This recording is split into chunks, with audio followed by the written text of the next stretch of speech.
From the archives of the greatest dramas in radio history, we proudly present Hollywood.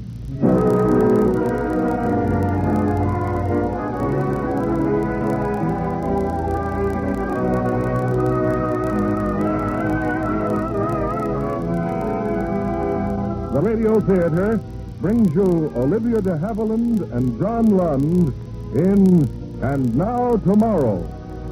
Ladies and gentlemen, your producer, Mr. William Keeley.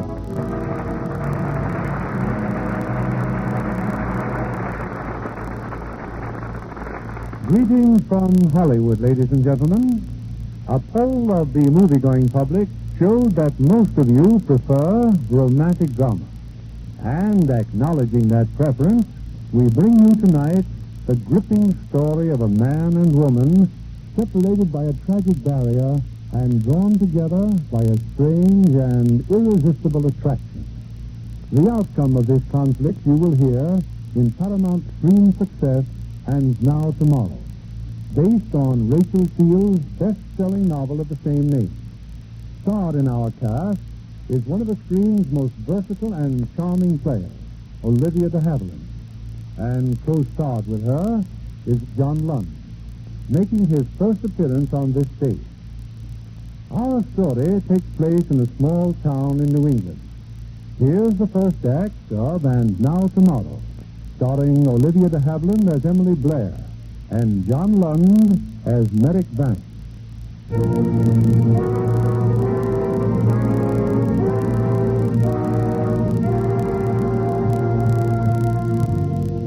A week ago, Miss Emily Blair of Blairstown, Massachusetts, came to Chicago to see the celebrated specialist, Dr. Sloan. After days of tests and observations, she sits now in his office, watches the movement of his lips, and from them learns his discouraging verdict.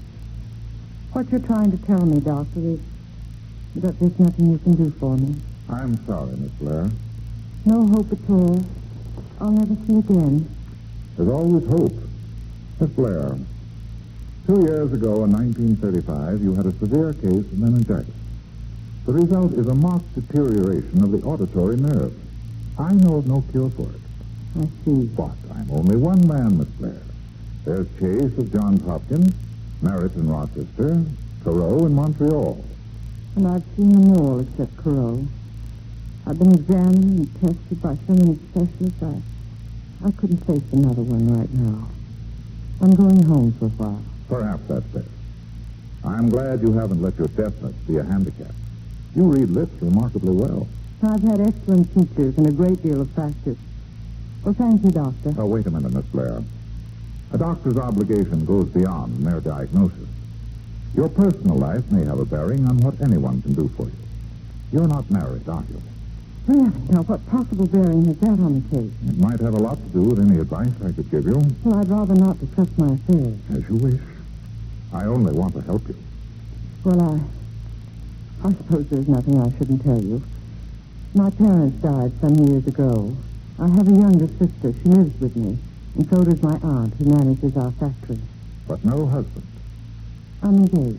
Well, then, there's no reason why you shouldn't have a full and happy life, regardless of your hearing. Except, Doctor, I've no intention of marrying till I'm cured of deafness. I will not inflict this handicap on someone else. Oh, but that's absurd. There's Please, nothing... Doctor. I've discussed this with my fiancé. It's a matter entirely between ourselves. Now, if you'll tell me to be out of your feet.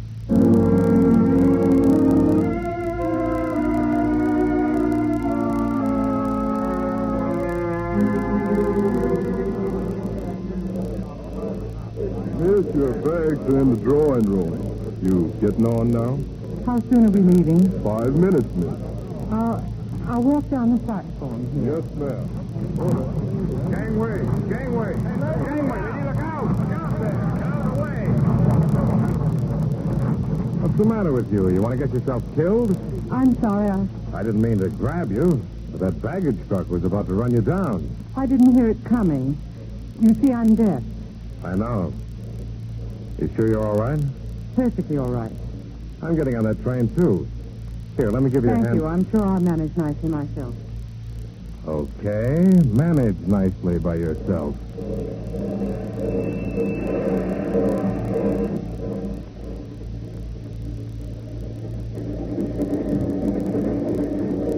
Blair. Miss Blair. Yes, conductor? We'll be in Blairstown in 10 minutes. Thank you.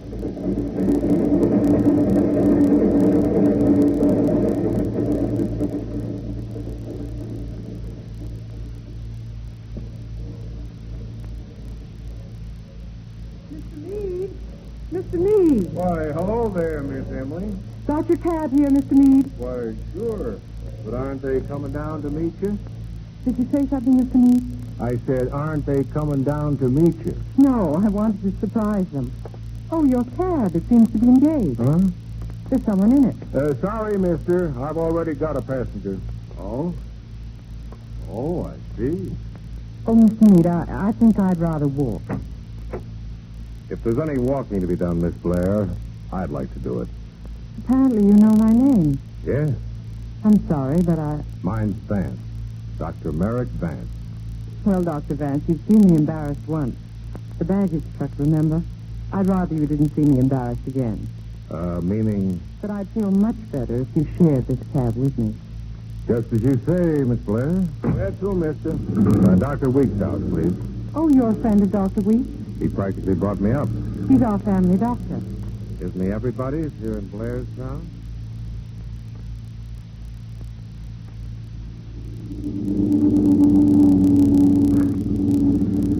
I'm sorry, Miss Blair. For what? I've been staring at you. Cynical interest, Dr. Vance. You're pretty good at reading lips. I'm sorry I shoved in on you like this. Well, it was your cab, Dr. Vance. Yeah, but you're Miss Blair of Blair House. One just doesn't do that to the Blairs. I beg your pardon? Skip it. Dr. Weeks' place, mister. Yeah. How much do I owe you, Skipper? Dr. Vance, please let me pay Mr. Meade. Sorry. But even a Blair can't buy this ride. I enjoyed it too much. Goodbye, Miss Blair.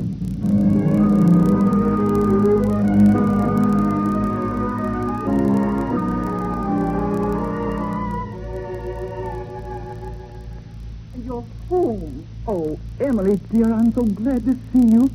But, darling, why didn't you let us know? Just a surprise, Aunt Martha. Tell me, how is everybody? Fine. And what about you, dear? No luck. Another thing. Oh, Emily. We'll talk about it later. Where's Jess? Still at the mill. But you'll be here for dinner. Reporting to the boss, huh? Oh, really, dear, he's done wonders at the plant. And it's all because of you. You're all he ever talks about. He's been so wonderful, Aunt Martha. Emily, dear, why don't you marry him? You'd be much happier. You know why. But, darling... No, I couldn't stand having him see me stare at other people's lips, watching me look around before I take a single step. We Blairs are much too stuck up for that. What about Janet? How's Janet? Your sister needs a talking to, my dear.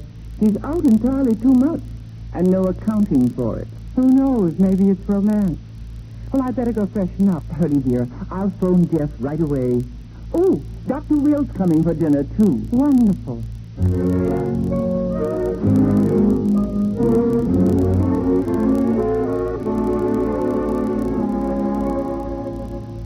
Oh, Jeff, don't be silly. No, I mean it, Janet.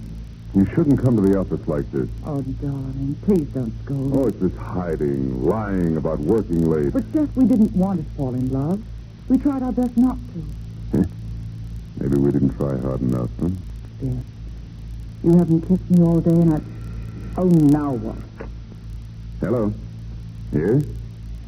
Oh, Aunt Martha. What? Why, that's wonderful. How is she? Emily, she's back. Emily? She what? Oh. Well, I'll be right home. Yeah, thanks. Thanks, Aunt Martha. She wanted to surprise us. She surprised us all right. She's no better. That specialist in Chicago couldn't do anything. Poor Emily. But we've got to tell her, Jeff, about us. Deliberately hurt her? Oh, I simply can't do it, Janet. If only she could hear, I'd tell her in a flash. She could take it then. She can take it now. Oh, all right. I guess I can stand it a while longer if you can. Come on, we'd better go up to the house.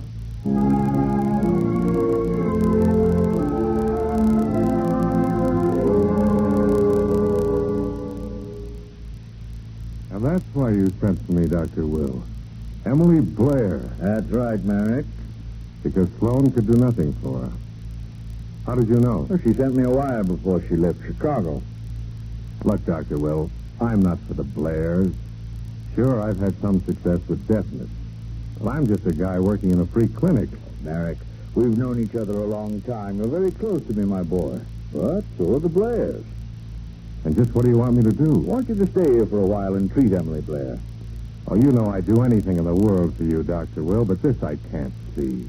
If my work is any good, people need it who can't afford to go to specialists. I'm needed far more in Pittsburgh than I am in Blairstown. Look, can we talk about it later? Later? The Blairs expect me for dinner. And they expect you, too. Now, wait a minute. Aunt Martha insisted I bring you. Who's Aunt Martha? Martha Evans, Emily's aunt. She manages the mill. Oh, you will come, won't you? Me? Having dinner with the Blairs? Sure. They won't throw me out.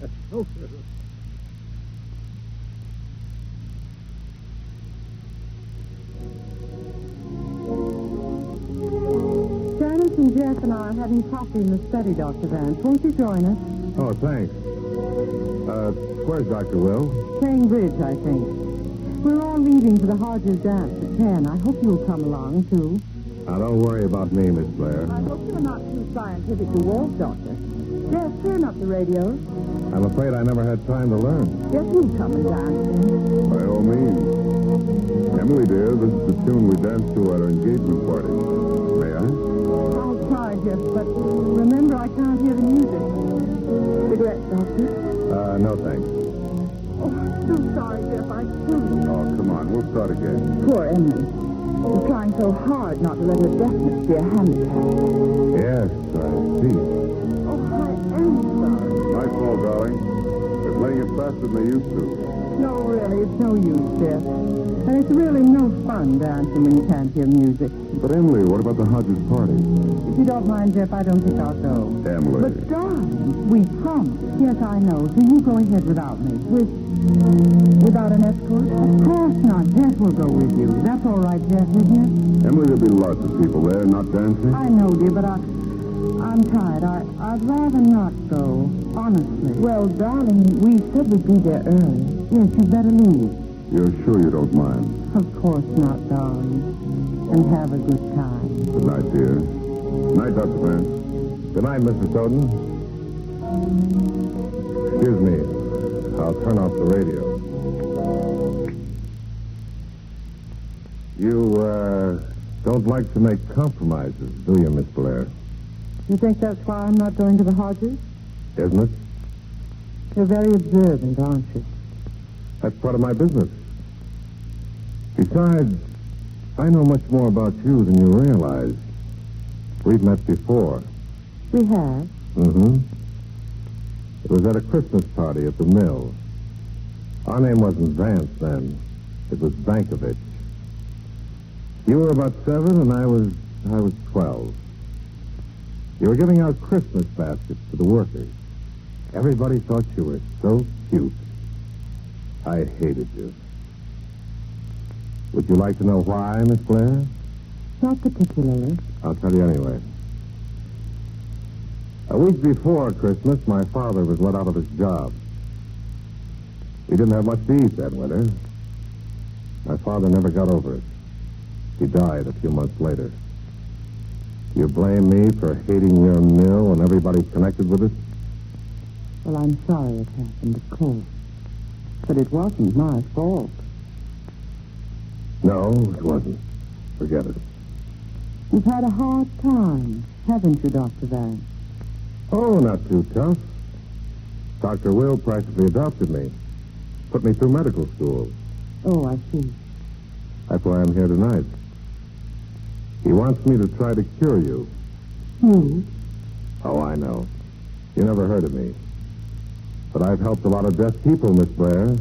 Dr. Vance, I've been to some of the best specialists all over the world. I know. But they don't know anything about my treatment. You see, it's something I stumbled on in a free clinic in Pittsburgh. Oh? No. On second thought, Miss Blair, I don't think the surroundings of the clinic would suit you at all. I'm quite sure they wouldn't. Besides, I don't think I'd make a very good guinea pig. I'm not so sure of that. And since you aren't looking at me, I can say that deafness isn't the only thing I'd like to cure you of, Miss Blair. I beg your pardon. Did you say something? I was saying that, I don't think I'll wait for Dr. Will. Good night, Miss Blair.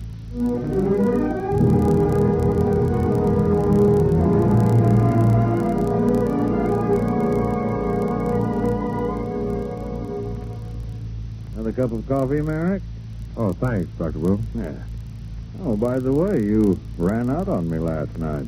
No, not on you. On Emily Blair. Oh, what happened? Oh, nothing. Just that she still thinks of me as an immigrant skid from the wrong side of the river. Oh, now, wait a minute, Merrick. Emily's a wonderful girl. Yeah, she's a tearing beauty, all right. And at least she doesn't feel sorry for herself. You think you could do something for her? I mean, if you had time. And she wanted me to? I might. You know, I've never had a meningitis deafness. Think I'd like to try it. My boy, I'm delighted. Now, wait a minute. I'd have to be in Pittsburgh at least once a week. I'd have to fly. That costs money. Oh, you leave that to me. I'll have my old office fixed into a nice little laboratory for you. We'll wire for everything you need.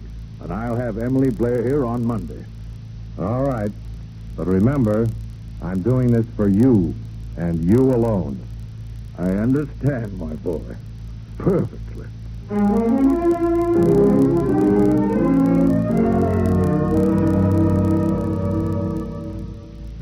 Won't you sit down, Miss Blair? Thank you. Emily didn't understand the other night how far you've gone in your special field, Merrick. I ought to have told her more about you. You certainly made up for it today, Dr. Will. She's here because I believe if anyone can help her, you can. Oh, and Merrick, if Emily decides to take your treatment, we'd like to keep it a little secret. But why? Well, for one thing, Dr. Vance, my aunt wants me to see Corot in Montreal, and I don't want to. I want to stay home for a while. If your treatment should be successful, it'll be a happy surprise for all of us. And if it isn't, it'll save the others another disappointment. I'm very hopeful. Very hopeful. There's one thing, Miss Blair, before we go any further. If we start this, I want to be sure you'll see it through. Just what does that mean? The treatments involve injections twice a week. A special serum that I've developed.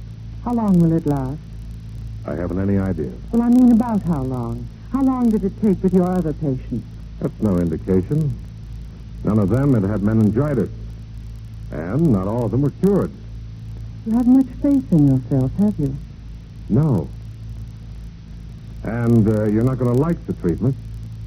You're going to feel pretty sick after some of the injections. That's why I want your promise to stay with it until something is proved. Would you tell me at once if you knew it was useless? Of course. My time has a certain value, too, Miss Blair. Very well, I promise. And Dr. Will seems to have enough faith for both of us anyway. Seems as though we're both doing this for Dr. Will. You know, it's a lucky break for us that deafness isn't one of those ailments where you have to like the doctor to be helped. Or the doctor has to like his patient. You can roll up your sleeve, Miss Blair.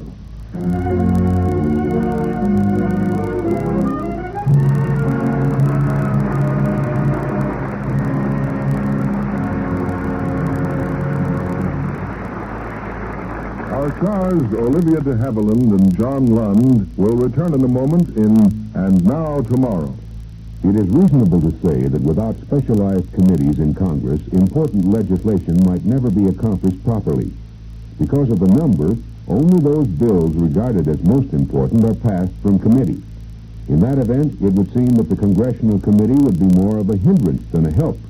But committees in Congress offer the only genuine study of the need and probable effect of prospective laws. Besides, almost no congressional member has time to do individual study on the advocated bills. So the recommendations of the committees carry great weight. The most powerful include the Appropriations Committee and the Ways and Means Committee, which deal with tax bills. Their measures have the right of way at all times. The power to give preferential places on the calendar to other bills rests with the Rules Committee. Only leaders of the majority party delve into the Steering Committee. Its purpose is to hasten favorable legislation. So what may be only a committee discussion today may be federal law tomorrow. We return you now to William Keighley. Act 2 of And Now Tomorrow, starring Olivia de Havilland as Emily Blair and John Lund as Merrick Vance.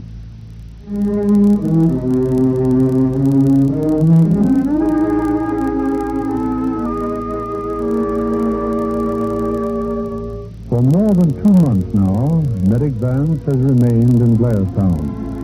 And unknown to her family, Emily Blair comes to his improvised laboratory twice a week. Not even her fiancé, Jeff Stoughton, knows of her visit. But Jeff has other matters to keep his mind and his spare time occupied. What do you want me to tell her, Janice? Darling, our engagement was a mistake. While you were away, I fell in love with your sister. Well, can't you? Then I'll tell Emily myself. I'm sick and tired of feeling like a thief just because I want something that belongs to me. You're not her property anymore. If you tell Emily one single word now, you and I are through. Jeff. Oh, Jeff, don't say such a thing. Oh, I'm sorry, darling. I had to make you understand. Jeff. Oh, Jeff, put your arms around me. Darling, we're in your house. Someone may come in. I told you Aunt Martha went to Boston. Yes, but Emily You may... haven't noticed? Every Tuesday and Friday afternoon she's gone.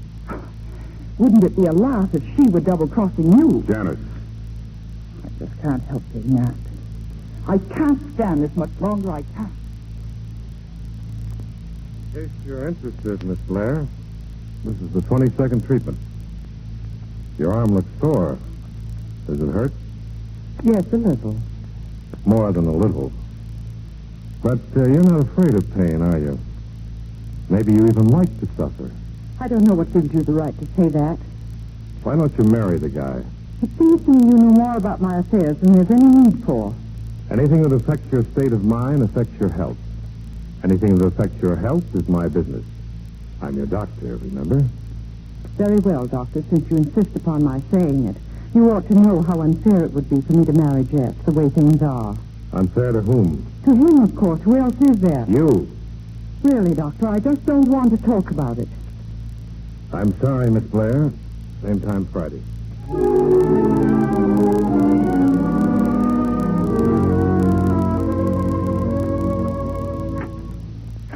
Well, Miss Blair, only half an hour late. You're improving. Last time it was 40 minutes. I'm sorry. I must have walked too slowly. Oh, that's all right. Just make yourself comfortable. I'll be back in half an hour. You're going out? Just sit down and read a magazine. That is, if you care to wait. You're not very polite this afternoon, are you? About average for me, Miss Blair. About average.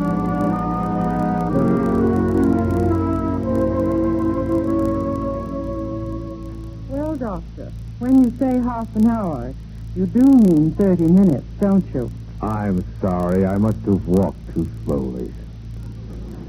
It's kind of you to give me lessons in manners, Dr. Vance, in addition to all your other kindnesses to me. No one could teach you manners, Miss Blair. You know them all. Oh, now look.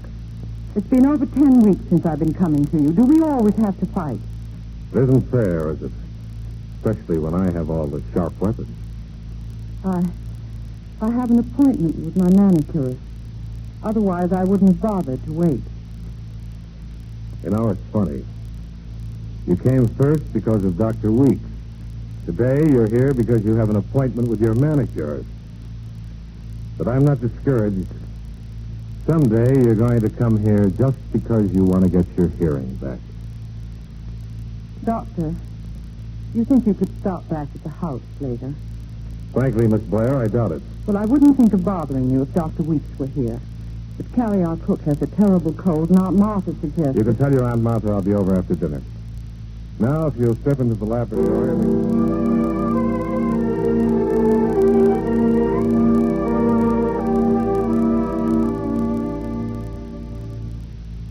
flu, all right, Miss Blair.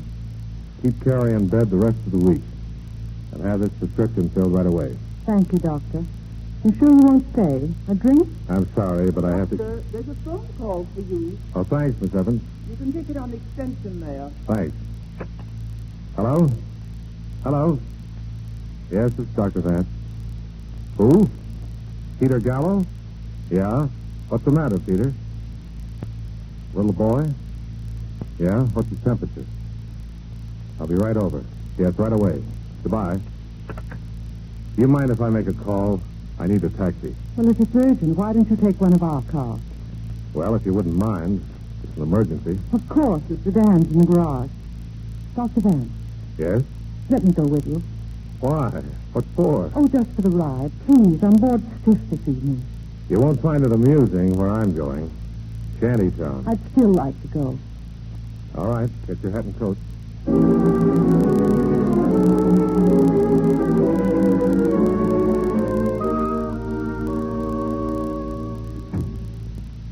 How is he, Mrs. Gallo? What does the doctor say? He isn't sure yet. He told me to wait out here. You're Angeletta, aren't you? I'm Emily Blair. Don't you remember me? We went to school together. You think I don't remember you? I remember you all right. If you'd rather, I'll wait outside in the car. No, it doesn't matter. Angeletta. Yes, He says it's a math choice. Peter. Oh, no. I haven't any choice, Angeletta. He's too far gone to risk taking him to a hospital. I'm going to operate here. I told him do what he thinks best. I'll need all the hot water I can get. Boiling hot. I'll get it, Doctor. Is there anything I can do? Yes, plenty. I'll have to count on you to give the anesthetic. You think you can, Miss Blair? I think I can. If you start feeling faint, be sure to tell me. Don't wait too long. I won't. And take that red stuff off your fingernails and start scrubbing your hands.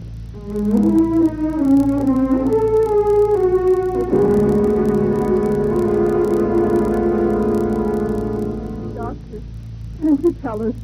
Doctor. I think you'll be all right now, Angeletta. I think you'll be all right. Doctor, how can I say thank you? Forget it. You'll probably sleep now for hours. I'll be back in the morning. Be sure to take his temperature every hour. If it doesn't go down steadily, call me. Yes, Doctor. Excuse me, I'll go wash you. Emily, I want to thank you for what you did. I won't forget it ever. It's going to be all right. I know he is. Oh, Angeletta. It seems a long time since high school days, doesn't it? I'm sorry we haven't seen more of each other. Why would we? I don't live in your world. You always had the best of everything. I think I hated you for that. Yes, I always had the best of everything. But now I think you're wonderful. If you're ready, Miss Blair, I'll take you home. I'm ready.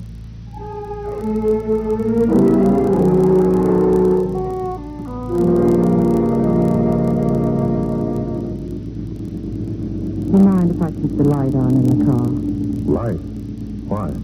Because it's hard to see if it's dark. I can't tell if you're talking or not. Oh, you feel like talking? There's one thing I'd like to know. That little boy, what would have happened if you hadn't operated? He would have died. So quickly. Kids die like that, Miss Blair. I don't think I'll ever forget tonight. It must take great skill and courage to meet an emergency in a place like that. In Shantytown? How'd you like it? I didn't like it. And that lovely girl, just worn out. I hated it. You did pretty good, Miss Blair. Did you have any sensation of hearing just then? Hearing? No, but it's funny you're asking me that, because at times you're so easy to talk with that I'd forgotten I was dead.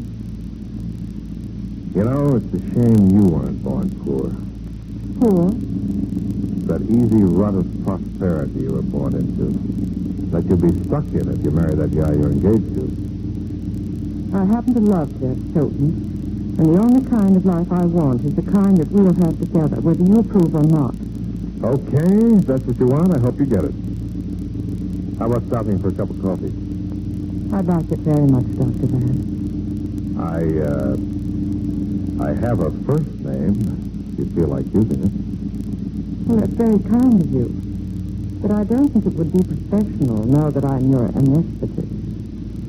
Okay, baby, that's another round for you. Did you say something? Oh, no. Well, you're home, Miss Blair. What time is it? About 12:30. What's Mr. Jeff Stoughton going to say about this? Why, nothing, of course. You're driving past the garage, Doctor. I'll let you out of the house. I can put the car away. Thank you, but wait a minute. Huh? The garage, there's a light in the upper window. Shouldn't there be? No. Would you mind turning it out? Not at all. He's coming. Put the stuff down there on the drive. Emily, Dr. Vance. We were fools to come up here at all. We've done nothing wrong. There has to be some place where we can talk alone. Oh, look, he's walking this way. Get away from the window and keep quiet.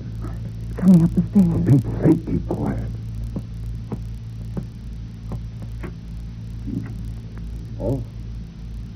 Oh. I beg your pardon. Yes.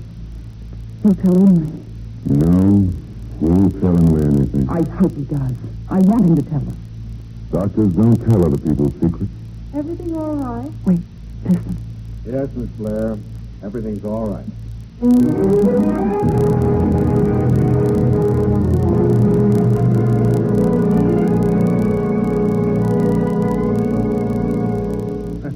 Don't you ever leave this laboratory, Merrick? Oh, hello, Dr. Will. What have you got there? The auditory nerve from a rabbit. Want to take a look? Yes. Looks like regenerating tissue to me. It is. 3 weeks ago, I started injections of serum. The rabbit has been stone deaf. Same serum you've been using? No, something new I'm working on. But I haven't got it yet. The rabbit died. I see you cured the disease but killed the rabbit. Merrick, what about Emily? Do I really have to go to the Blairs for dinner? That's Thanksgiving. They're expecting you. You haven't answered my question. You know, if there was anything to tell, I'd tell you. Oh, by the way, I have a letter from Dr. Carreau in Montreal. He wants to know more about my serum. That's a great compliment, Merrick. Aunt Martha said on having Emily see Carreau, I'm afraid we can't postpone it much longer. Why don't you say what you mean, Doctor? Do I have to? No. No, I guess you don't. I know I haven't been able to help her. Dinner at the Blairs at 4 o'clock, you said? I'll meet you there.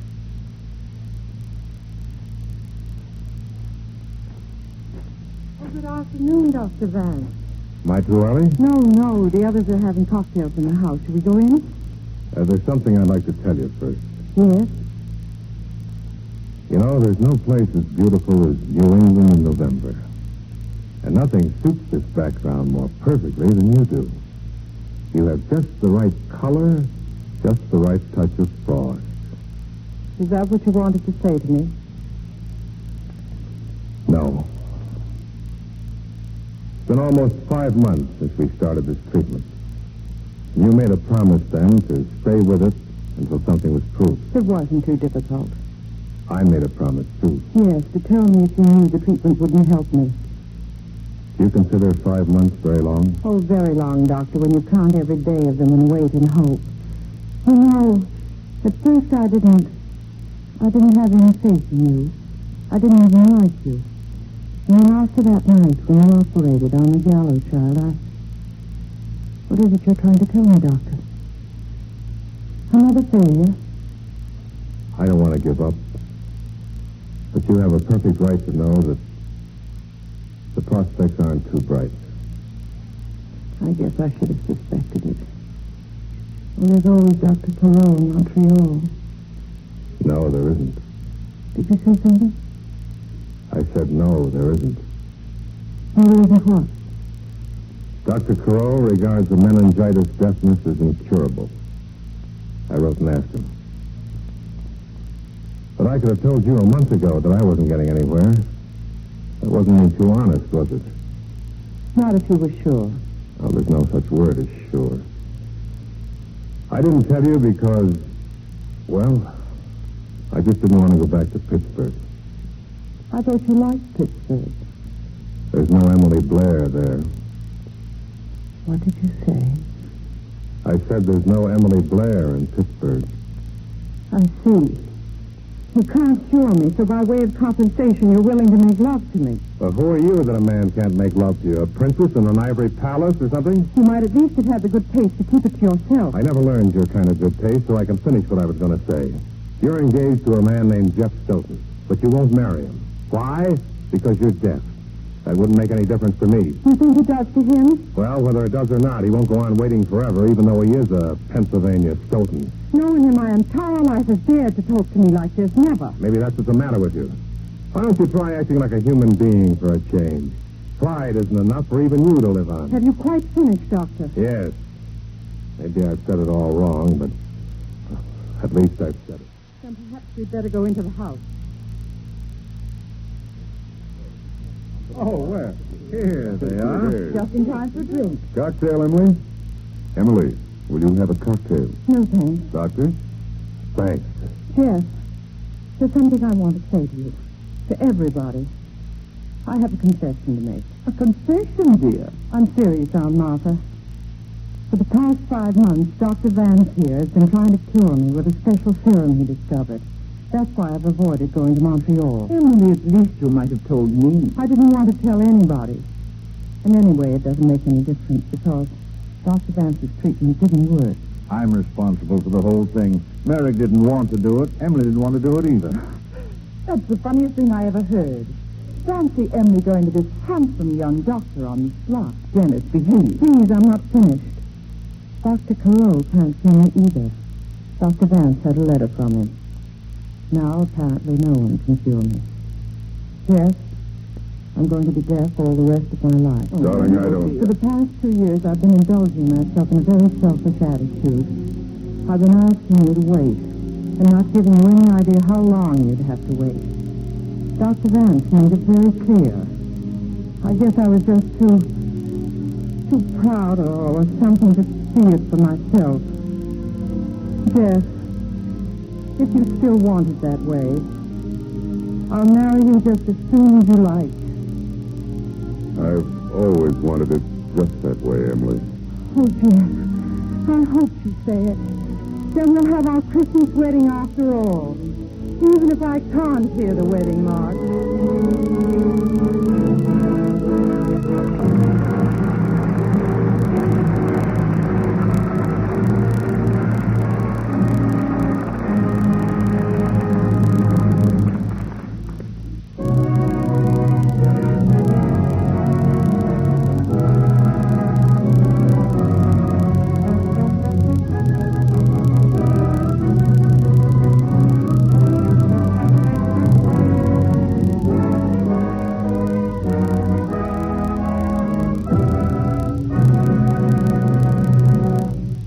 In just a moment, we'll bring you the third act of And Now Tomorrow, starring Olivia de Havilland and John Lund. When you sign up for a course or series of courses with the United States Armed Forces Institute, you're getting the same education normally available in civilian schools and colleges. USAFI is under the direct supervision of an office of the Deputy Assistant Secretary of Defense for Education and Manpower, with outstanding civilian educators who work with military leaders in the formulation of plans for USAFI. A civilian agency evaluates and makes academic credit recommendations for USAFI courses. This aids schools and colleges in granting credit for educational work done with USAFI. As a result of this cooperation, USAFI courses are based on those available from civilian institutions as well as the needs of the armed forces. So, increase your power through knowledge with USAFI. Here's Mr. Keeley at the microphone. After our final curtain, Olivia de Havilland and John Lund will be back to join us for a brief chat. Here they are in the last act of And Now Tomorrow. Olivia as Emily Blair and John as Merrick Vance.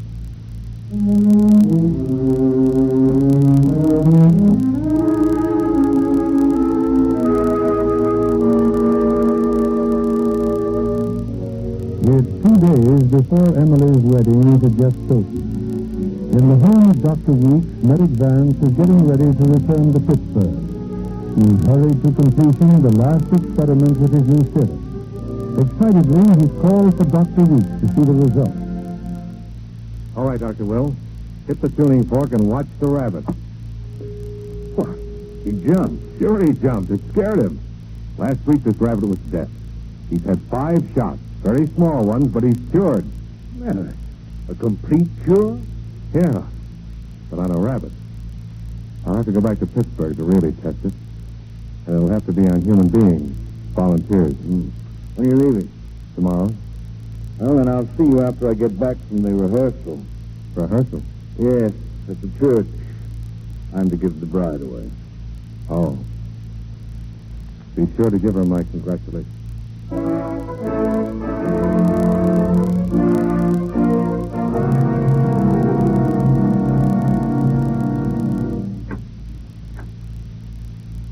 Thanks for the lift home, Dr. Weeks. Tell me, how did the rehearsal really go? How was the music? My dear, everything was perfect. Doctor, Hmm? did you notice Janet? She seemed, well, upset. I think moved would be the better word. And by the way, where is she? She and Jeff should be along in a minute. Now, what's the mystery? You said you wanted to see me alone. Yes, it's about Merrick Vance. He just developed a new serum. He's been treating a rabbit, deaf from birth. Yes? The day it could hear. Merrick's going back to Pittsburgh tomorrow. More tests, and then experiments on human patients. That'll take a long time, won't it? Long time. Can't fool around with serums, you know. No, of course not. Oh. Now you run along to bed. Good night, Emily. Good night, Dr. Will.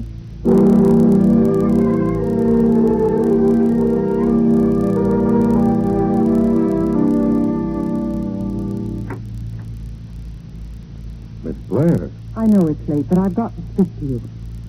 Sure. Come on in. Dr. Will told me tonight about your new cure. Sure. I have no cure. A rabbit isn't a human being. No, of course not, but it might mean that a human being could be cured, too. I don't know that. There's still lots of work to be done. Finding out if what'll work on a rabbit will work on people. What people? Volunteers. Charity patients back in Pittsburgh. You don't have to go to Pittsburgh, Dr. Vance. I want to volunteer. The answer is no. I don't see why. Those people at the clinic, are they any better for your purpose? Do they want their hearing back any more than I Now, do? look, Miss Blair, I've tried to tell you... I know that you have to test the serum. Well, then, test it on me. Look, Dr. Vance, you remember that first night you came to our house. I told you I didn't think I'd make a very good guinea pig. Well, I was wrong. I'd make a fine guinea pig. Emily Blair. No better than a charity patient? You have changed, haven't you? What does it matter? Well, it matters to me. I've changed, too. I can't experiment on you any longer. I tried to tell you that Thanksgiving Day, but you shut me up. You did something else that day, Dr. Vance. You took away my hope. There's no hope of hearing. I committed myself to marrying Jeff as I am. You love him, don't you? Isn't that enough? It needn't be. When Dr. Will told me what you've been doing, the hope was born again. I know now that I can't live without it. Well, you can and you will. I'm not going to let you hope again. But you can't stop that. As long as you're working, I'll be hoping. You won't give up, will you? For you? No. No, I guess not. As long as you're deaf, I'll go on working. Until I can give you the only thing that you want from me. Well, don't make me wait till then. Start now. Now? Yes. You know, don't you, that it's pretty dangerous? You mean I might die? No. But you might be very sick. And we may easily fail again. I'm not afraid. You're going to be married in a couple of days. Jeff has waited for me now for more than 2 years. He won't mind waiting a little while longer. Very well. It'll only take a second to prepare the shot. Sit down, will you? Thank you. The immediate injection will feel like the others. Any reactions should set in almost once. Hold your sleeve up, please. That's better. Hurt? No. I heard voices, so I came down. Oh, hello, Dr. Will. Seems the treatments are continuing. That's right. I had a hard time persuading Dr. Vance, though. A good doctor is never persuaded to do anything he believes wrong for his patient, is he, Merrick? Is that the new serum? That's right. And you chose to experiment on Emily with it? He didn't choose to. I insisted that he give it to me. Merrick, this serum is untested. It's dangerous. Emily's consent makes no difference. Well, I see I'm talking a language that neither of you wants to understand. I'm taking you home, Emily. Emily, are you... What's the matter, Emily? Dr. Will. Fool. Help me get her to the couch and then get my car.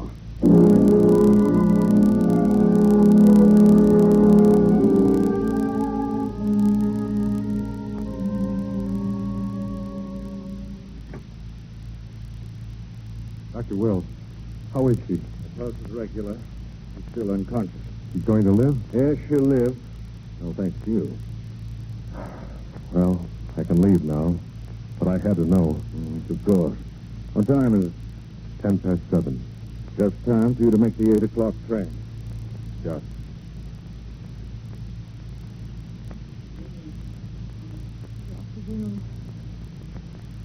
Dr. Will. All right. You're home in bed, Emily. You're all right. Everything's all right. Dr. Vance, No, he's not here. he'll come soon.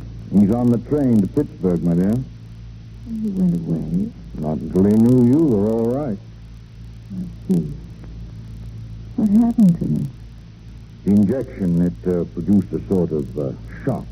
That us worried. So why did he go away? No. We'll talk about it later. You try to rest.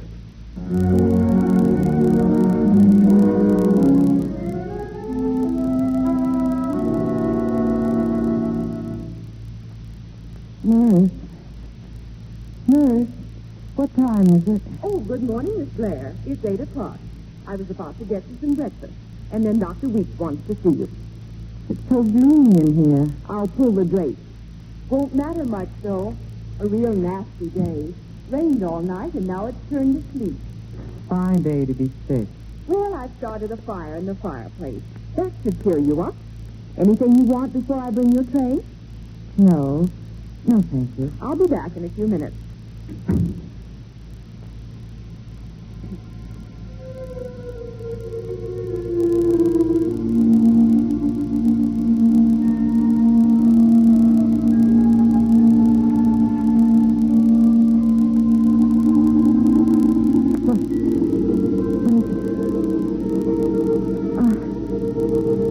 I can hear.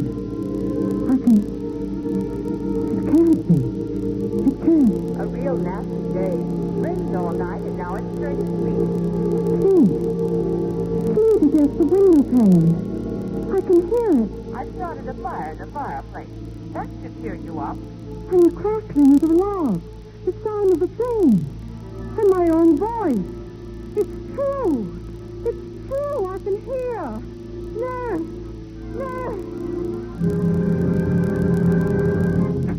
Emily, dear, what is it? Dr. Will. You were calling? Dr. Will, say something to me. Yes, but you'll have to look at me, Emily. But you have to look at me, Emily. Why, I can hardly believe it. Go on, say something else. I'll keep my head turned. Emily, tomorrow would be your wedding day if you were well enough. Emily, tomorrow would be your wedding day if you were well enough. It's a miracle. I know. Oh, to be able to hear again. To hear voices, to hear footsteps. Janice. Emily, darling, how do you feel? Oh, Janice, I've never felt better in my whole life. Can I tell her, Emily? No, Janice, turn away from me. What in the world? Go on, so I can only see your back. All right, but this is silly. No, it isn't silly. Emily. Oh, you heard me? Yes, I heard you. I can hear. I'll get Aunt Martha. She should know at once. No, I want to tell her myself. Where's Jeff? He'll be here soon, dear. Oh, I want to see Jeff's face. Dr. Will. I wish Dr. Vance had waited. So do I, my dear. He should have been the first to know. Oh, no, darling. Jeff should be the first. You don't know what this is going to mean to him. Almost as much as it means to you. And to me, darling. To me.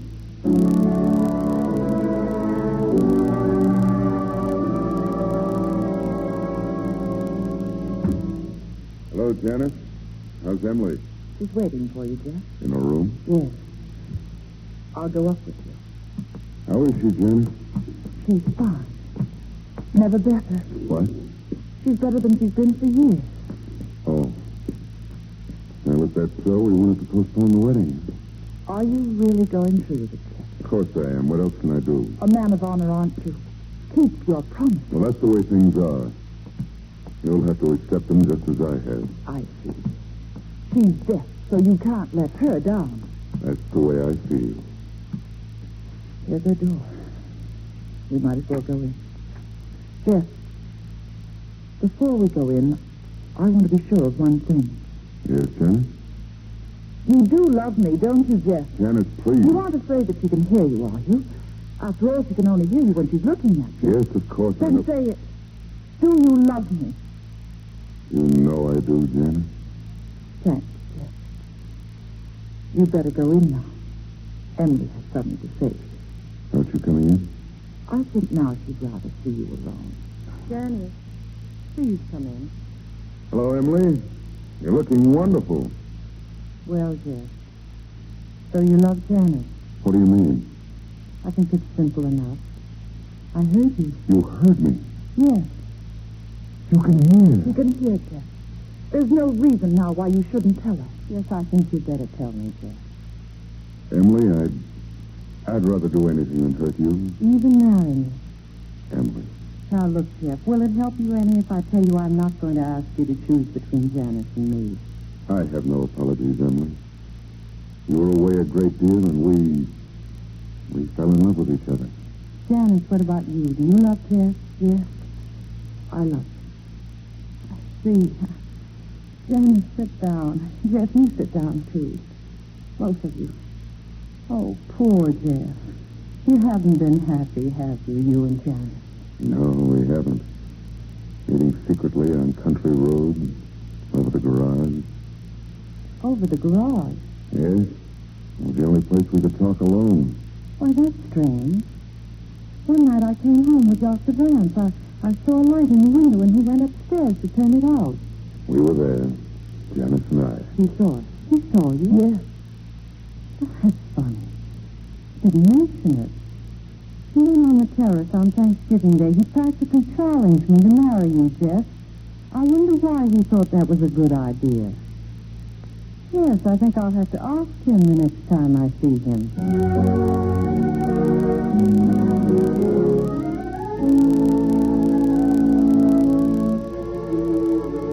Pittsburgh Emergency Clinic, good morning. Just a minute, please.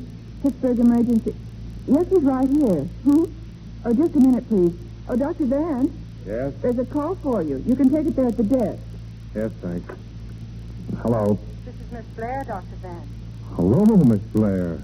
How are you? Just fine, thanks. Well, I'm glad to hear that. I suppose today's the day for the good wishes. No more so than any other day. Well, you are being married, aren't you? Not that I know of. By the way, Dr. Vance, you have a lovely voice. You see, this is the first time I've heard it. Hey, you can hear.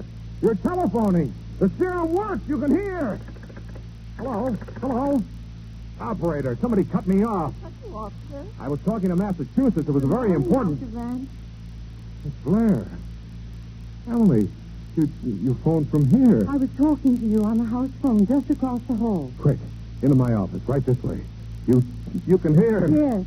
It worked. Yes, it worked. Come here. What? Did I hear you say that you weren't getting married? No, I'm not. Thanks to you. Thanks to me. Well, in the first place, thanks to you, I have my hearing back. But more than that, my eyes are open, too. Oh, you mean about Stoughton and your sister? Yes, that, but more than that. That's why I came to Pittsburgh, to start repaying you. Repaying me for what? Oh, I don't mean money. Once you said you wished I had been born poor. Well, I find myself wishing that, too, because I know now what you meant. I would have been useful. I would have learned how to work. Perhaps I began being useful when I started being vintage. And perhaps now I can continue by being an exhibit for you. until you help me to learn other useful things. There was something else I said to you. Remember? What? I said there was no Emily Blair in Pittsburgh. Well, there is now. To stay? Yes? What about Blairstown? Oh, that was yesterday, darling. And now? And now tomorrow.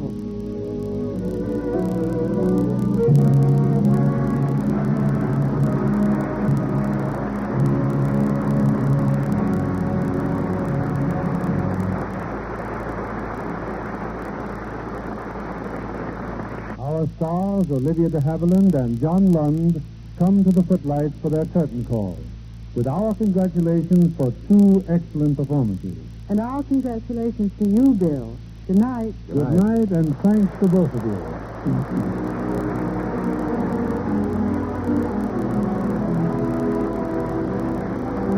This is William Keeley saying good night to you from Hollywood.